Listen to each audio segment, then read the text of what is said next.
And here we are, back on Coda Vision TV. Hello, everyone, and happy Thursday.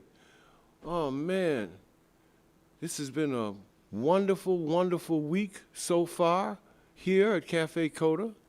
Actually, we've been closed, but we've been doing a lot of brainstorming on what the future will be, and the future will be bright. The future will be bright. Give me the beatnik snap. So happy that all of you have tuned in. Tonight is very special because it is the premiere of what we hope will be a monthly event. And that is precisely A Way with Words, featuring our host, the incomparable Mr. Rob Dees.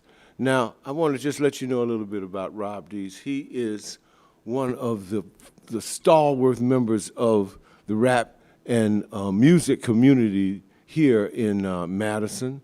And we hope that this program will offer a real connection between language, the human language, and music, which is also a human and universal language. And so without further ado, I'd like to present Mr. Rob Dees and his special guest. Give me the beatnik snap, ladies and gentlemen. We gotta do our own snaps right now. So we would like to welcome you to A Way with Words. This is where we will be sharing the stories in one of the most powerful languages, and that is the language of music. I am Rob Dees. I'd like to welcome you to coming here on Cafe Coda TV. I would like to thank Hana. I would like to thank Micah. I would like to thank Scott for being here. And I would like to thank our guests for being here. So without further ado, this man has many talents, many, many talents. And that's one of the things that I have always appreciated about him and getting in the process to get to know him. Because if you're going to stay on top of it, you got to be on top of it. So I always say this brother's on top of it. But that being said, I'd like to welcome Mr. Corey Whitmore, Dash D.U.B. What's going on? Thank you for having me. Glad to be here at Cafe Coda. I appreciate the invite. It's a beautiful, beautiful venue. This is my first time here, which I'm slightly ashamed of. I should have been here before, but half the time I was DJing next door. I wasn't able to get here when you guys had events, but I'm glad we're here, and thanks, like I said, thanks for the invite. I appreciate it. Well, see, that's just what I was saying. Things on top of things. You always got stuff to do. You see, that's the point proven. So that's why I'm thankful that you are here. So just to get started, for those who aren't necessarily familiar with you, can you please share with our audience who Corey Whitmore, Dash D.U.B, Dash, who that is? There's a lot to unpack there. Well, we got time, brother. I started off in music as a producer. A lot of people don't know that. My first love, let me take that back. My first entrance into music was actually through poetry. So I actually used to write poetry, then I got into beat making. That beat making is a thing that kind of grew quickly and that I really latched onto, and then that is, when I was in college, I ended up doing an internship in my junior year. I went to Marquette University, and an internship with a record label on the north side, B&N, as an engineer as well. So the beat making, as with most producers, once you start making beats, MCs always seem to be not too far away. So when someone hears, oh, you make beats? Oh, really? You're right. So, people started coming over like, man, I love to record. And I was like, okay, well, maybe I need to figure out how to record. So I ended up getting a little 8-track and older mic and hanging it with the hanger down to get the effect and everything. You had the pantyhose for the filter and all the other stuff with, all that stuff. So you had a lot. Yeah. So, I really got into it through writing and then beat making. Is how I really got my start. I did a short internship in Milwaukee, and then for whatever reason, at 25, I said, I'm going to start an independent record label. Why? I don't know. Would I repeat it? Probably, even with all the painstaking things it took to do it. But I started a record label called Duce Duce Entertainment in 2005. We had mainly hip hop and R&B. it was a self-starting. We kind of learned as we went with a lot of, with a lot of things. If you don't know, you kind of learn as you go. So that was really my first enter into business, and more specifically music business, running a label for 8 years in Milwaukee. Shortly after that, I relocated here in 2015.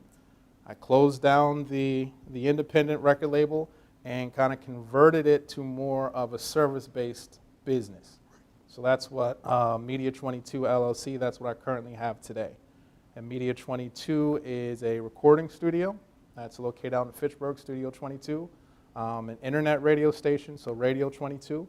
That's R&B, hip-hop, and reggaeton, and talk, and DJing services, but those are on hold right now. But yeah, I mean, that's kind of the short summary of how I got into it and some of the things that I do. Okay.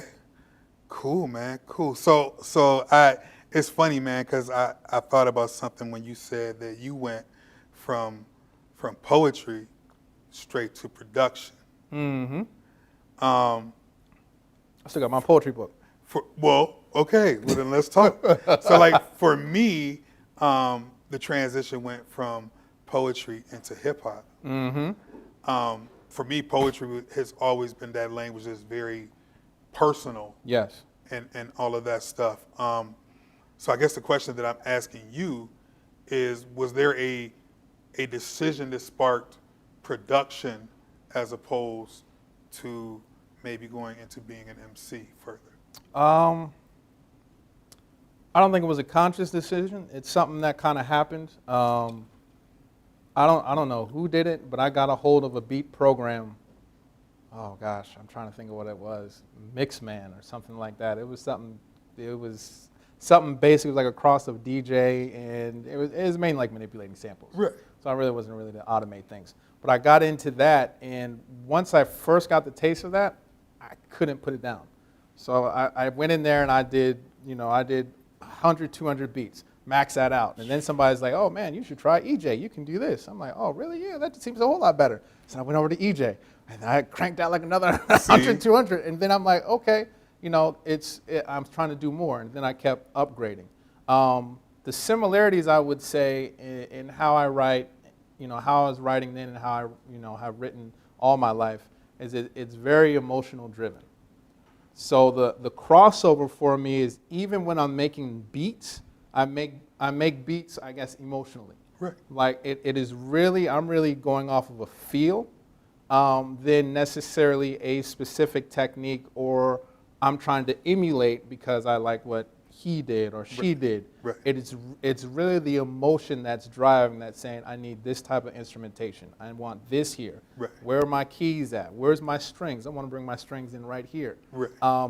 So that emotion was a thing that was similar to me, and probably why I really liked it from the poetry, from where I started. Okay. So with production and what you're talking about as far as feelings, would to some be those words. Mm-hmm. Can you describe the process of creating your composition? Like, is there a sample first? Is there just a vibe? Do you just go with the vibe and go from there? It's really, I'm more successful if I start with vibe. It doesn't mean that I haven't tried to say, oh man, somebody will play a sample, or I'll hear something in the car, I'm like, oh, I would love to sample that and do X, Y, and Z. And it's not that I can't do that, but I've always found myself to be more successful from beginning to end and finishing it if it's just a feeling that I already have, and I'm just working, I'm structuring it off the feeling. Is it a string day? Is it a piano day? Right. Am I trying to go, bassoon in here or something? Right. Like something crazy like that, and then I just build around it. Right. So then I guess that would lead to the next point. Like, you obviously create based off your zone and off your feeling. Right. Does that process change when you get an artist that comes to you with like lyrics already, or they say, I need you to make that bassoon joint for me, dude. Like, Never had that request, but I'm waiting. I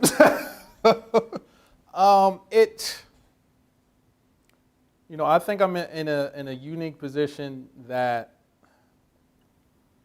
I started with production, and I'm going to go off, but I'm going to bring it back. I started in production just doing beats, and when I got to the business, I was no longer able to do beats in the way that I wanted to because the business is so structured. And it became less about what I felt versus what I can market and what's trending. So I started to move a little away from, man, this is what I feel, but we got an event at the club. They're not gonna want to hear the bassoon. Feeling ain't good. Feeling ain't paying rent. Right. So I had to pivot and be able to make beats depending on what the artist, was doing. I'm in a unique position today because I work with a group called China Brown Instrumentals. Shout out the homies at China Brown. I'm the old head, so I'm surrounded by younger cats. Right. They are able to now fill in places that, I struggled in. Right. So I can kind of stay more in my lane and do the things I enjoy to do. Right. Right. And they can take some of the other instrumentals of stuff that I'm like, yo, that's going to be a stretch right now. That's NBA Youngboy, that's not me right now. Yeah. No diss to NBA Youngboy, but that's not what I'm producing right now. So I've been able, recently, now that I've gotten back into production, to be able to stay in my lane and try and bring in artists as well that I know are good matches. Right. Kind of with the label, I had artists that I recruited and I brought on, but I brought them on for different reasons to fill different lanes. They weren't all the same. So then I had to try and provide beats in all these different lanes. Right. But it feels good to be in a position where I don't have to do that. Cool. So I guess that leads kind of into my next question. Media 22 and more specifically Radio 22. Let's talk about that for a little bit. Because I know that Radio 22 is definitely intentional on making sure that local artists are getting rotation. So first of all, let's just talk about Radio 22 for a minute. Yes, just kind of. Well, Radio 22. I got to start from the beginning. I first got into radio, and I haven't been in radio that long, so I'm learning on the job, much with most things. Right. I got into radio. 3 years ago. Radio 22 started in 2018, so probably 2017. Out at 103.5 The Sun in Sun Prairie. Shout out to Sun, 103.5. And Darrell gave me my first co-host position as a radio host along with Shah. So he had a hip hop show that he thought of and that he wanted to bring to the airwaves. I'm like, oh man, this is great. I mean, we had leeway to play the stuff that you don't normally hear. We can, as long as it's clean, we could play B-side stuff. We had a lot more ability to play a lot of different things. It wasn't controlled. We could really come in and pick it. So that was great. That's what attracted me to it. I'm like, oh man, I can go back and play. I can play 9. I can play some B-side Community beanie radio. Stuff Right.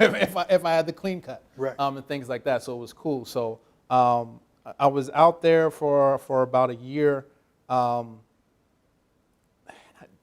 Ideas, while I'm there are just spinning in my head like, oh, it'd be cool if you could, it'd be cool if you could, well, why don't you try to, and then what if we could, and I'm like, man, I'm looking for more of a platform to do more things and to bring in more people. Right. And I'm thankful for Darrell for giving me that invite, giving me that taste, and the radio station out there in Sun Prairie for allowing me to come in and do my thing. But shortly after that, I said, hey, some of the guys that were part of Duce Duce Entertainment in Milwaukee, I was like, hey, are some of you interested in collaborating and doing our own radio station, internet station?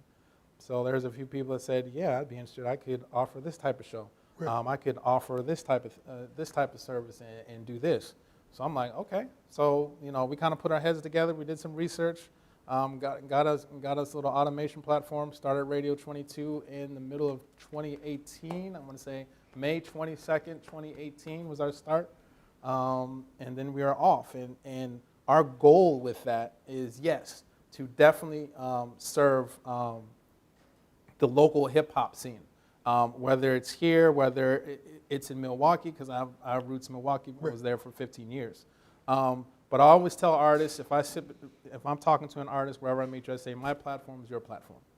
So if there is something that we can be of service for or help bring shine to, you just need to reach out and let me know. Whether that is to play the single, whether that is to do the interview, or whatever it may be. We now have Talk 22, which is a podcast, and yourself has been on it, and we bring MCs on there as well, and it's in a discussion format like this, but it's still for them to promote themselves. It's for them to be seen. It's for them to talk about their projects and different things that's going on. Right. So, myself and a lot of people that work with me have really tried to make a concerted effort to share the platform and to give more opportunities, especially hip-hop, R&B, reggaeton. I didn't forget about you. Right. The best that we can. So that's really our goal, and podcasts as well. So that's buzzing right now. Word. So I know that you have a very extensive music business resume. So let's talk about this. You got words. A cat got words. They got a single. Right.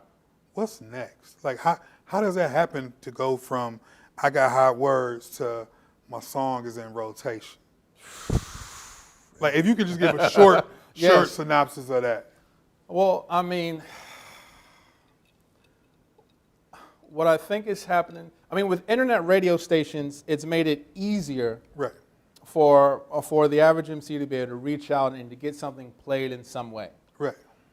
So, in the day, not to date us right here because I think I'm making ourselves look old, but back when the radio, like when you hit the radio, it was Right. it took off. Right. But there was a lot of that had to do with relationships. A lot of that had to do with a lot of behind the scene things before you were able to get put on that platform. Right. There is now more platforms, more artists are getting to the platform, but I don't think they are ready or taking advantage of it when they get to that platform. So for me, the biggest thing that I'm seeing is that, for some radio stations, depending on what song you have, are you sending it to the right radio station? All radio stations aren't the same. So you need to do your research because... Who's the programming director? Right. I still get country stuff and other things that say, and they give me the whole bio and everything, and I'm like, this looks great, but we don't play this. So you need to do your research on the station. What is it? What is the end goal? What comes after it gets to radio? If I sit down and people are talking about, I'm going to get this done, I'm going to send it to radio play, I'm like, what's the end goal? Radio is great at creating a fire, I say, for an artist. Right. In a short period of time, it attracts a bunch of attention because you have listeners.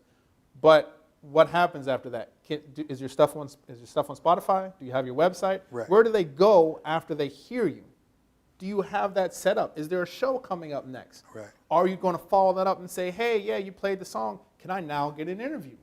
Can you continue to keep that fire going and then get those people that are listening to the place you want? Right. I think that's one of the most important things. It's great that you've gotten to a place where someone's sharing your platform and putting light on you.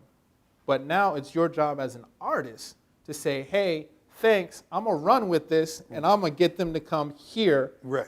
So I can benefit, I can maximize the benefits from me being on this platform. Right. Whether that is shows, getting them to your website, Spotify, or whatever, and da-da-da-da-da-da. But I see a lot of cats that may get there if they do it correct, and some cats still aren't. If they do it correct, they'll get there, then... Right. And then sometimes look at radio, well, I didn't do anything for me. Right. And it's like, it did, but your listeners had no place to go or didn't know what you wanted them to do. You need to give them some sort of call to action. 10% talent, 90% hustle. Oh, they don't even know. Like, man. When someone says it's talented, I don't even pay attention. I don't even pay attention. I mean, I do. It's like, oh, yeah, so-and-so's talented, but I'm still... Right. Because for me, if you want to impress me, it's like, it's all work ethic. And it's like, what are you trying to do? Are you deliberate about what you're trying to do? Are you serious? Are you planning? Are you plotting? Are you, it's everything else. for me, talent is like the last thing. We've had, even with the label showed me so many things. I was woefully unprepared to start a record label. Okay. Because I didn't, go through, even being at Marquette, they didn't have a music business program or anything like that.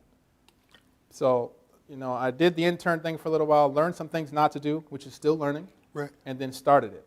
But the one thing I saw is that we brought in people from different levels. We brought in people that I'm like, man, anybody I can take him anywhere, and he's gonna wrap everybody under the table. Right. To somebody that I knew for a while that just recited all the Jay-Z lyrics, but had like a better work ethic Right. than the guy that had all the talent. And what ended up happening is when I'm making a business decision of who's performing, how much performing, and the songs that are getting out, depending on what the market is saying, I'm taking the guy that's working hard because he has all these people that he's bringing in. He's interacting with Right. people. He's talking with people. He's getting off stage and laughing and doing all these things and really cultivating a following. Right. Versus the person that was on stage that was mad talented, but was not reaching out to anybody. Right. I came up on stage, rapped their butt off, like, man, that guy's talented. But nobody could connect with that person. Right. And it created a problem. I mean, it's really a two-pronged thing. Talent is not an end-all, be-all. Right. If there's anything that I learned from that label, and I learned a lot, it was definitely that. It's what to watch for. I think at the beginning I was watching for talent. Oh, I gotta find the talent. Where's the talent? Oh, there's talent. Right. But then after a while, it's like, what are the other things? What's the mental? Where's Right. the heart? How hungry are you? Right. Do you really want this? Right. What's your situation? What's your surrounding situation? Are you going to be able to do this? Right. Those were the factors I was almost putting more weight on than the talent. The talent, I'm like, with repetition, I feel I can get you there. Right. You got to have something. But repetition will get you there. It's just like playing ball. Working on that jump shot. Working on it. Sometimes that release is off. Sometimes the legs is weak. I shoot 5,000 free throws a day. Let me stop, man. So with the thought process of what we just talked about and handling business, I know you work with the Urban Community Arts Network. Staff. And I know that, and I'm not just saying it because of my involvement now with Right. UCAN, but like the whole premise of UCAN is to really help artists take their words and be able to fill in those dots Very that much. we're talking about. Very much. So maybe can you talk about a little bit of the work that UCAN is doing right now? Right. Like particularly like Lockdown Live, things Yep. like that. Man. So as I've been doing all night, I'm going to go left, but I'm going to come back. I'm going to come back in the lane. I'm going to veer off, but I'm going Okay. to come back. Okay. So when I was in Milwaukee, myself, my A&R, we always wanted to try and get, shows into Madison. I mean, we got lucky a few times, but we always look to see what Madison is doing. Right. Both of us actually went to high school in Madison for a little bit. My A&R, I think, was born here, or at least been here for a long period of time, and I was here for 3 years. So we'd always looked at Madison, and we'd always see, like, man, they got the Level Up conference, and I'm like, who's putting that on? You can. I'm like, okay, they're doing hip hop awards. Who's doing that? You can. I'm like, oh man. So we're just looking at it like, man, how are they so organized? Right. And Milwaukee has some of those things now, but it is much like the city and much like the interstate has segregated it in so many different ways.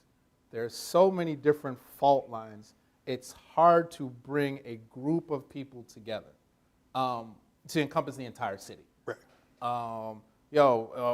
We doing the show off 76 and Good Hope? Nah, I don't go over there. Oh, we doing something on the east side? Nah, I don't go over there. Right. Oh, we doing something on the south side? Nah, I don't cross the bridge. Oh, we downtown? Oh, I ain't got my L's. Right.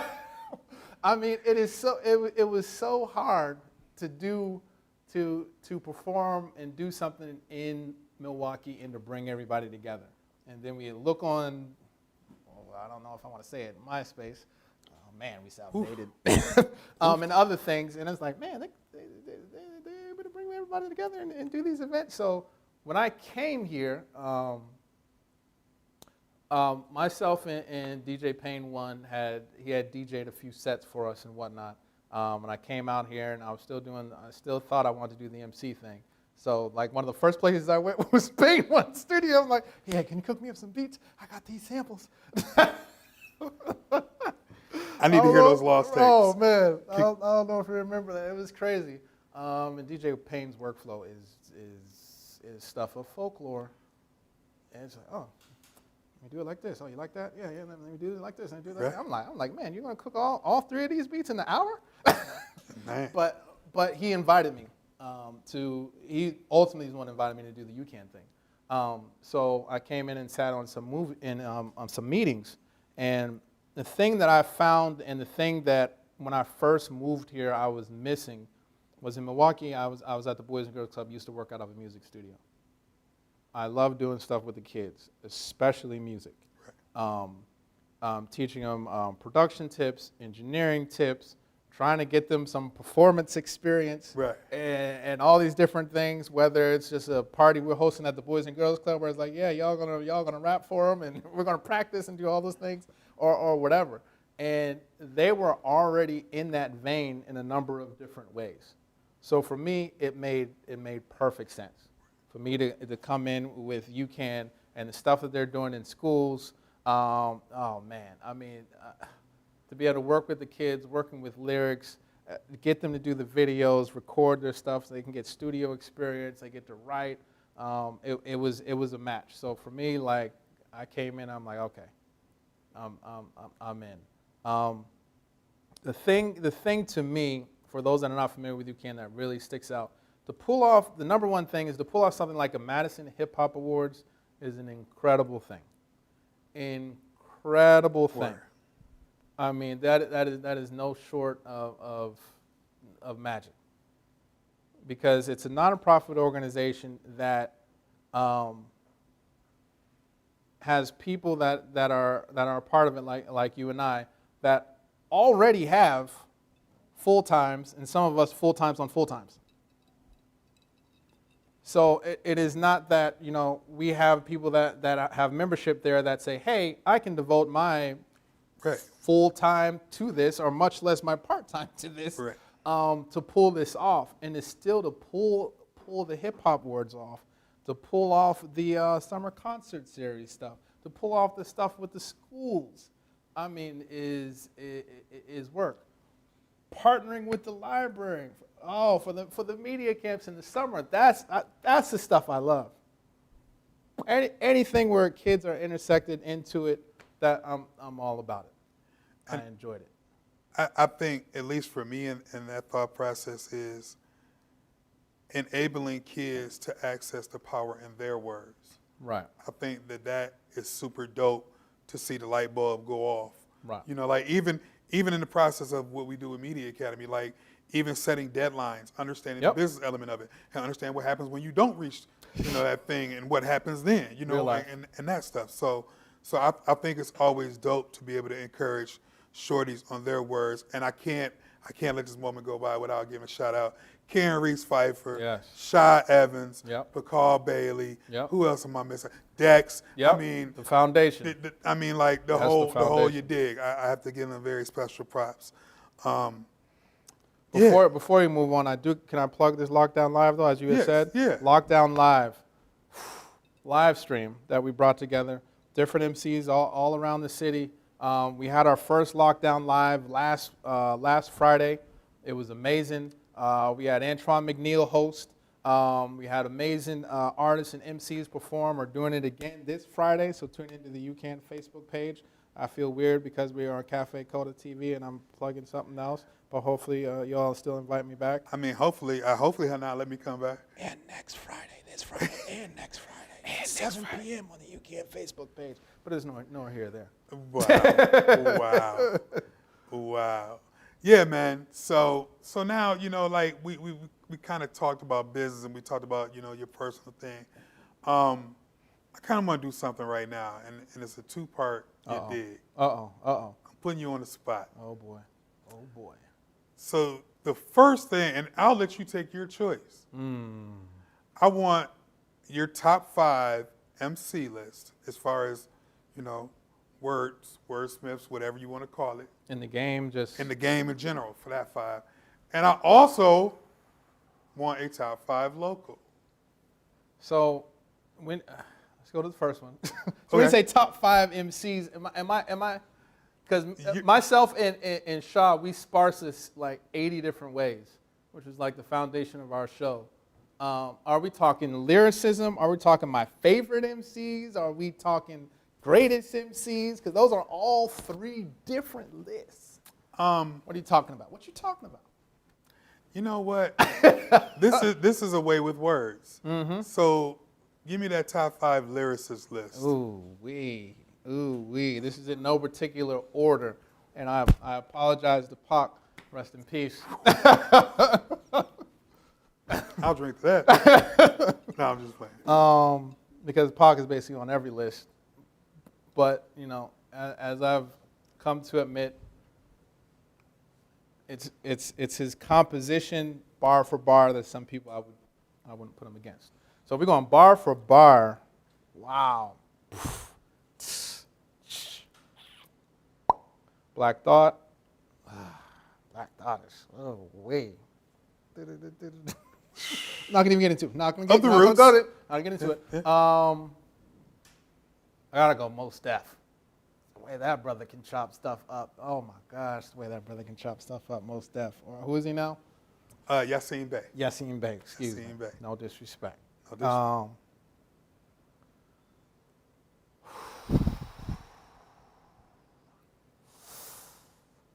Those are 2 that come to mind that are obvious. Oh man, I would go. I think I'd have to put M in there. I think I would have to put M on lyrics. Marshall Mathers. I would put Marshall there on lyrics. Lyrically, he is very talented Okay. in how he can splice things. Man,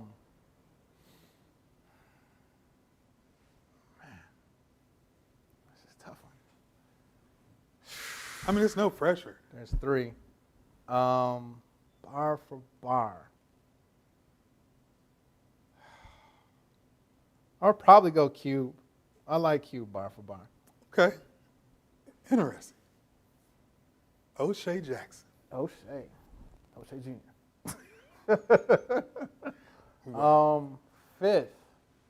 Fifth lyrical MC. I know I'm leaving somebody off that's so obvious. I'm going to be upset when I watch this back and share it. I'm like, you know what I should have said? Man, 5th. Bar for bar lyrically. I'm not sure if it's the lyrics or the delivery. Maybe it's a combination of both. I would say AZ. Wow. And the reason why I think that anybody Actually, can I make a recant? Ooh, shut your mouth. Yo. Okay. Yo. Okay. It's close. Okay. I'm going to insert Nas for Cube. Ooh. Oh, did I hurt your feelings? No, actually, you didn't hurt my feelings. Word. Because When I said AZ, I'm like, oh, how could I not say? Well, yeah, that's who you dig. See, and I think that Cube has a lane in that all-time Yeah. greats list. Yes. I mean, obviously because of West Coast influence.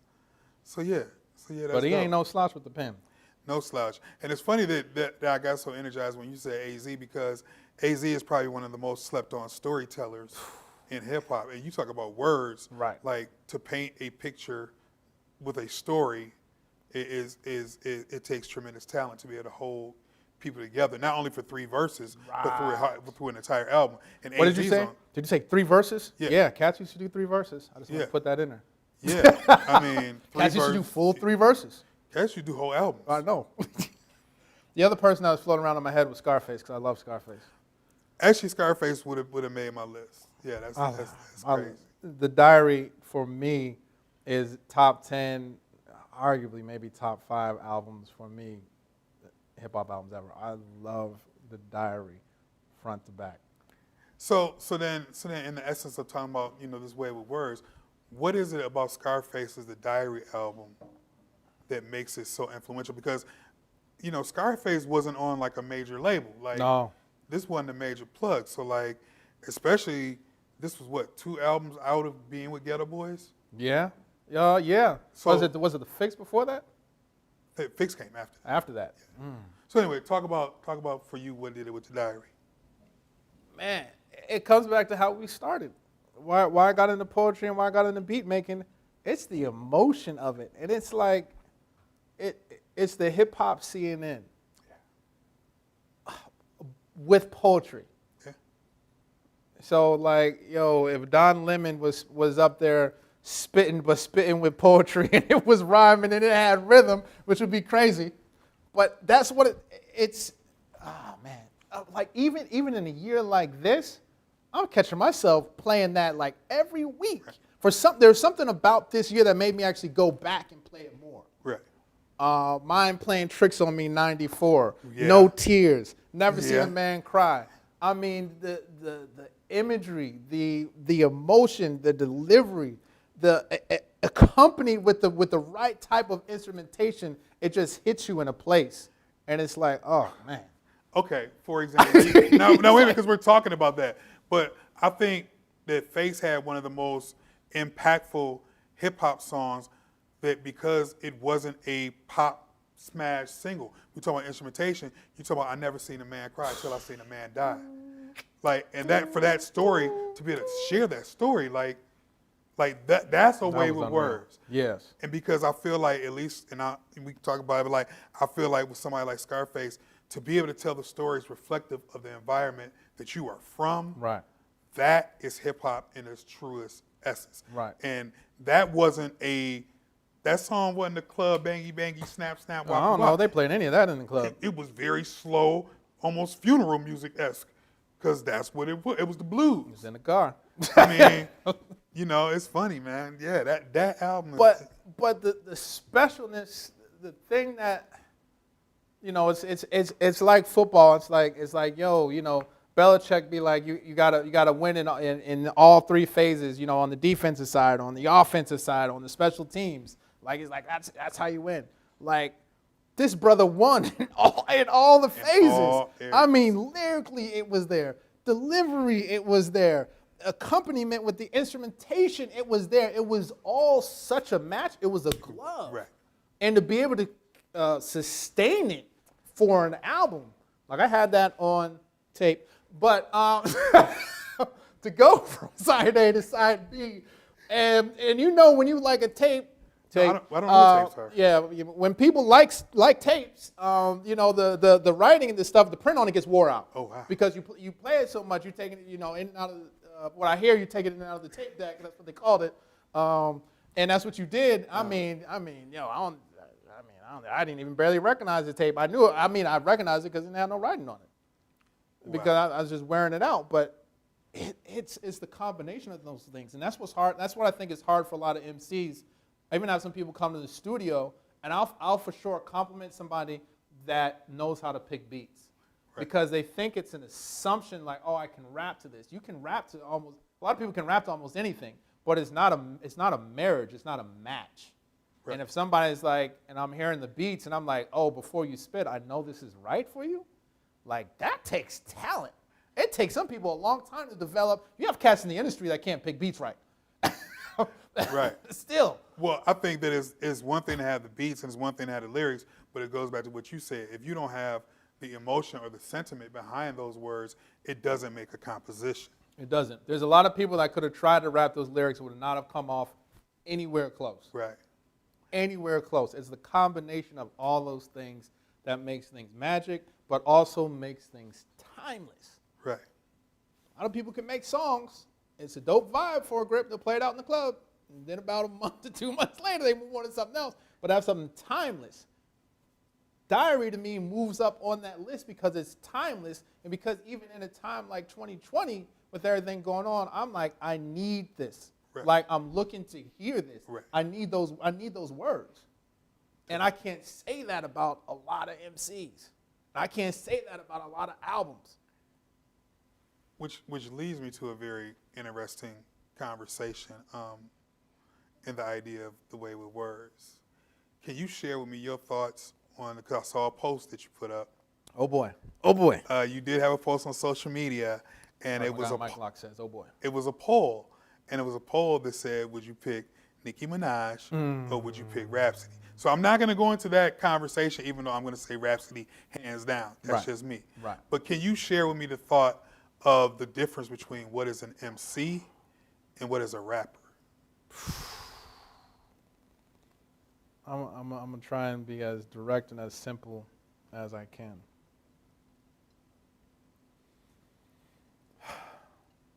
When I think rapper, I think trend. Okay. What I mean by trend is I think whatever is popular right now, they're in that lane. When I think MC, it's almost like a Renaissance man or woman. Well-rounded. Can do what the rapper can do, but can do all the things the rapper may struggle with. So when I think of an MC, I think of somebody that is a lyricist 24/7, not just when it's popular, when it's trending, or when it's not trending. Because some people may, I think the trend is moving back towards lyricism, but I think the trend was away from lyricism. They won't follow that trend. They don't follow trends. They set trends. Lyricists all the way around.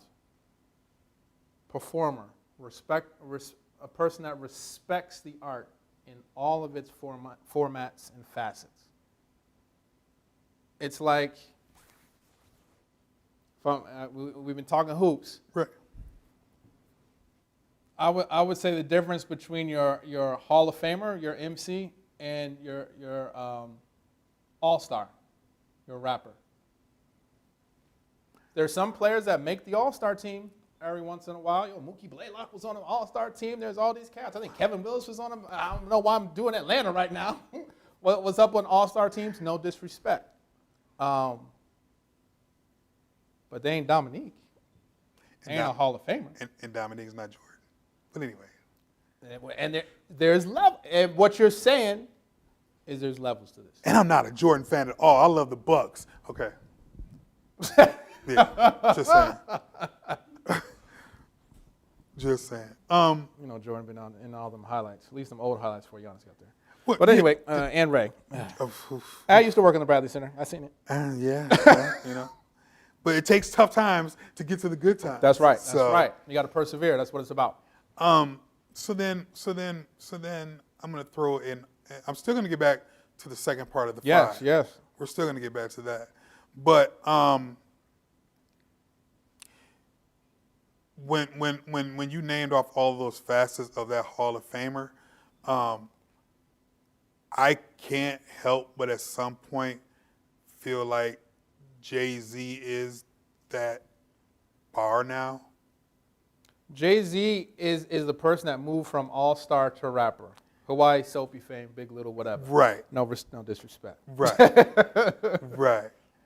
Okay. So If it came from Pac, I'm probably going to repeat it. And okay, so now let's have that conversation. But Yes, sir. we're still going to get to our second No top doubt, five. no doubt. I got But can you explain to the average person that doesn't really listen to hip hop the importance of Tupac? Can I do it? Probably not. I can make an Well, attempt. I mean, we can get there together because his words are his words. Tupac is apart from the music, is a unique individual because of his background, because of his mother being in the Panthers, his upbringing, his acting, the music school where he met Jada in Baltimore and all those things. Entanglement. Yeah. I'm just kidding. Is that where the graphic flash is? No. Beep. He was just a unique combination of influences that we may never see again. He was incredibly charismatic on the camera. He had a way about him that inspired others to follow, even if they weren't in the same shoes or even they didn't experience the thing he's talking about in his life. Right. Just the way he carries himself inspired others to follow. If we're talking timeless music, there is no better there's no better poster child than Tupac. You can play the songs right now, and it still applies. The importance is that you have somebody that encompasses so many things that make you want to do better, aspire to do better, and to want to stand up for others. And I know people get that confused because they see other things. You gotta remember this man died at 25. Right. This was not the actions of a grown man. Right. This was the actions of a person still evolving into a man. Right. That was still finding his way.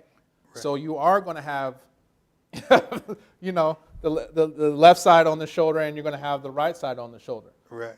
But I always believed that he was going to figure it out and be on the right path. But his life was cut short. From a poetry standpoint, for a person that's in music, is somebody that I emulated. Right. I had the rose that grows from concrete. I had those poems. I had that book. And the way his delivery, the way he was able to say it in a way that made you feel it, whether like I said, whether you've been through it, whether you've seen it happen, whether it was something that happened to you, you felt it. The impact in the way he said things and how he said it and what he said really influenced a generation like nobody else that I can remember.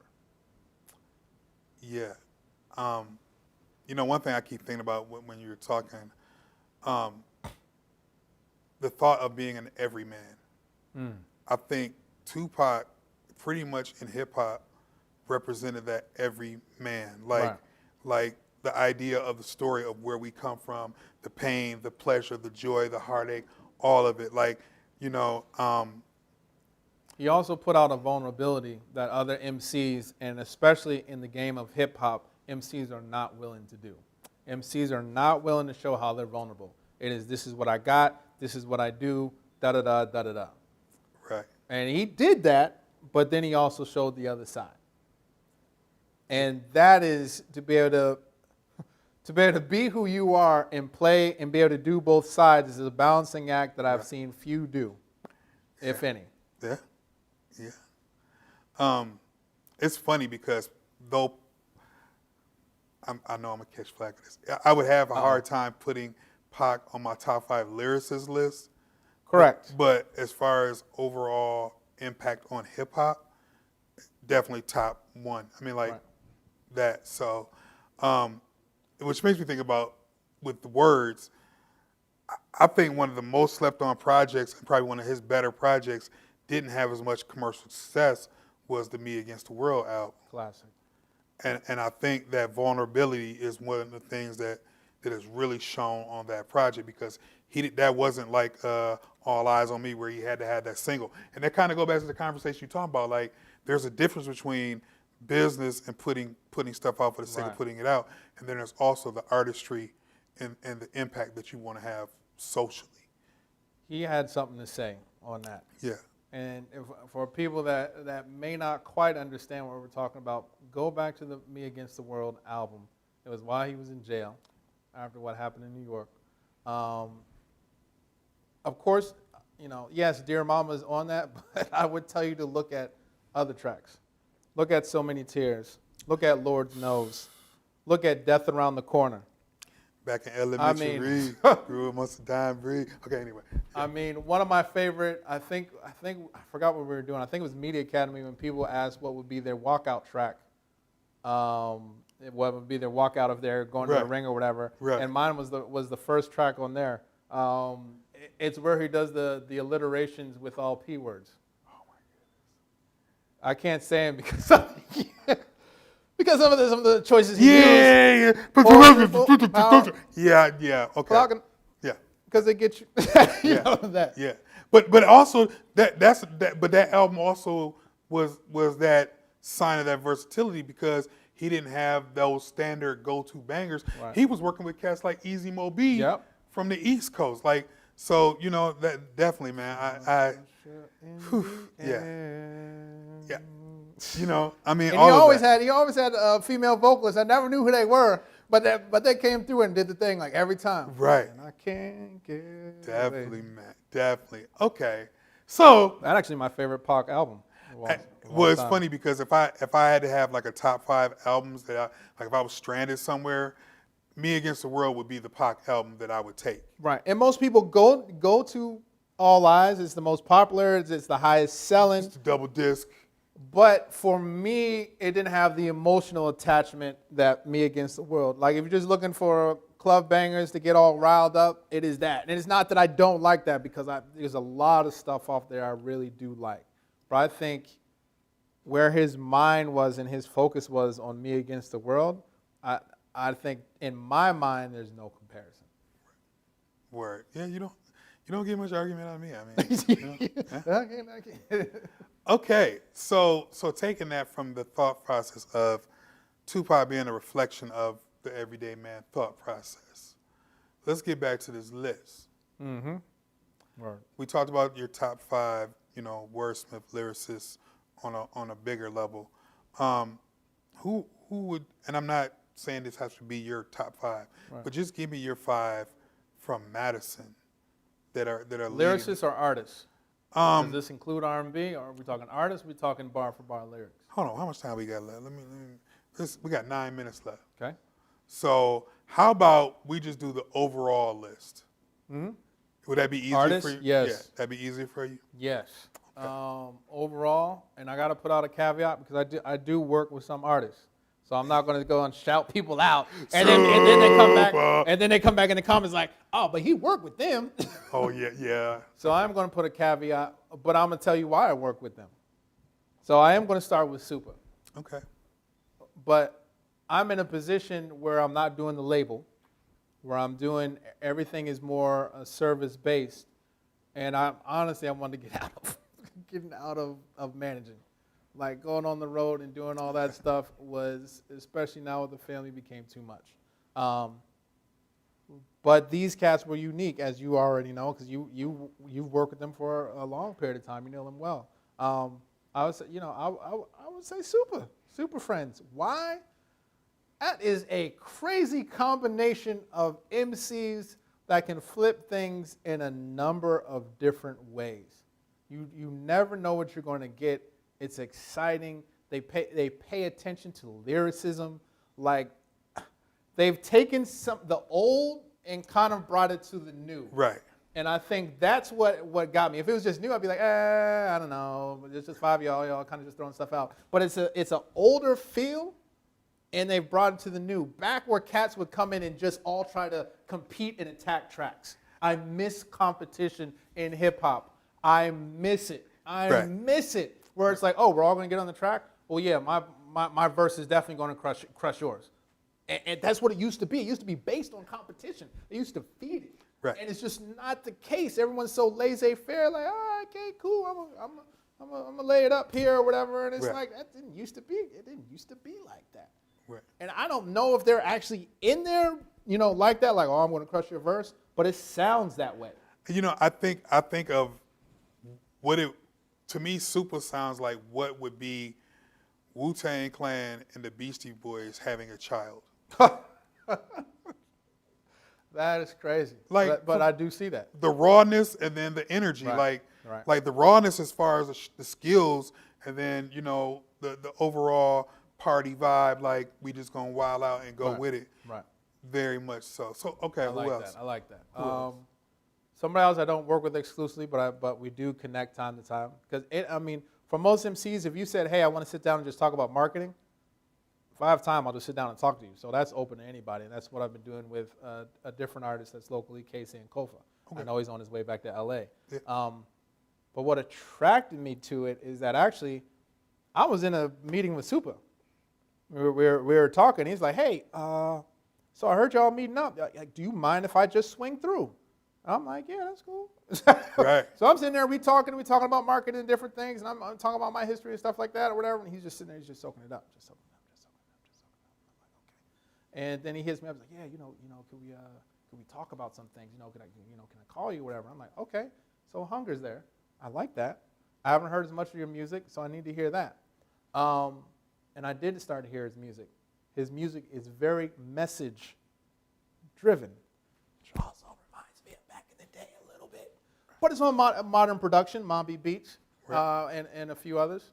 So it's like, I really like his messaging and where he's trying to go with it. It's uplifting. He's staying lyrical with it. He's not dumbing it down too much, Right. which a lot of cats say, oh, I got to dumb it down and make it far more simplistic. So that he's not doing that. He's still staying lyrical. He's still staying, he has a nice melody to him, and it has a message. Right. For somebody that works with kids, and to his credit, how he works with kids, I mean, for me, I like that. I really like that a lot.